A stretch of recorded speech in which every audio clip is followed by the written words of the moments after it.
Parlons de ce qui se passe avec la Biélorussie. Mhm. Là aussi, c'est un moment d'histoire, la Biélorussie. Voilà un homme qui détourne un avion civil, Loukachenko, pour aller récupérer un opposant du terrorisme d'État. L'Union européenne réagit. Comment? Plus de survol de la Biélorussie, plus d'avions biélorusses en Europe. Oui, mais j'ai lu les opposants. J'ai lu les déclarations des opposants et vous les connaissez. J'ai lu. Oui, mais ça nous isole. Attention, ces mesures-là ne sont pas les bonnes mesures. Que faut-il faire? Emmanuel Macron lui-même dit « Je ne sais pas. Je ne sais pas ce qu'il faut faire. » Mais vous savez, il faut qu'on comprenne la gravité de ce moment. Vous avez un dictateur qui un matin se dit, dans un calcul coût-bénéfice, que finalement ça vaut le coup de détourner un avion de ligne européen transportant des citoyens européens depuis une capitale européenne, Athènes, jusqu'à une autre capitale européenne, Vilnius, capitale de la Lituanie. Et il se dit ça vaut le coup. Et pourquoi il se dit ça vaut le coup? Parce qu'en fait, il anticipe le fait que la réaction de l'Europe sera molle. Toujours molle. Mais elle est molle. Il anticipe le fait que nous sommes impuissants. Et c'est juste que j'aimerais que les gens comprennent.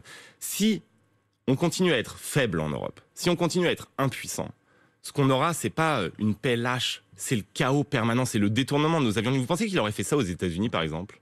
Qu'il aurait détourné un avion de ligne américain? Mais non.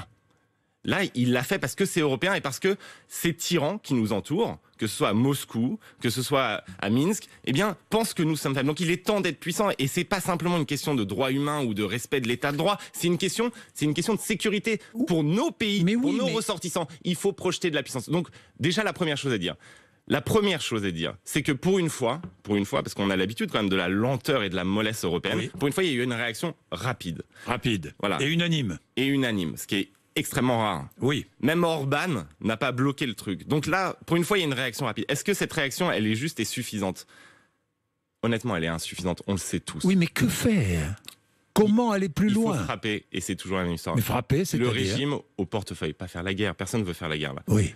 Frapper le régime au portefeuille. Vous savez, Loukachenko, il tient notamment grâce au fait que, eh bien, il réexporte vers l'Europe du pétrole et du gaz. Il faut couper les robinets. Il faut frapper le régime au portefeuille. Il faut lui mettre une pression de fou. Et ensuite, il faut aussi savoir que les clés sont à Moscou. C'est-à-dire que jamais Loukachenko... C'est ce que dit Jean-Yves Le Drian, qui dit l'absence de réaction de la Russie vaut caution. Bien sûr, mais jamais Loukachenko qui ne tient... Vous savez, les 3/4 de son peuple étaient dans la rue pendant des mois.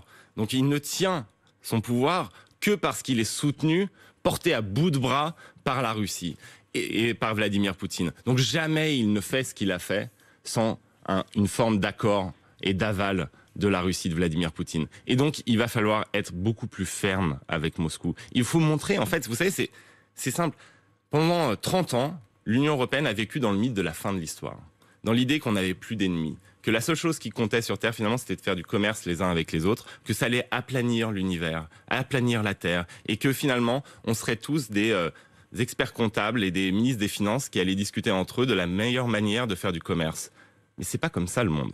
Et là, on s'en rend compte, l'histoire, elle n'est pas finie, elle reste tragique. Il y a des adversaires politiques et idéologiques extrêmement puissants, et ces adversaires sont en train de gagner. Moi, au moment où je vous parle, je vous jure, on s'occupe au Parlement européen d'un ensemble de crises où à chaque fois, depuis le Karabakh, l'Arménie et l'Azerbaïdjan, jusqu'à la Libye ou la Syrie, et maintenant la Biélorussie ou l'Ukraine, à chaque fois, on perd.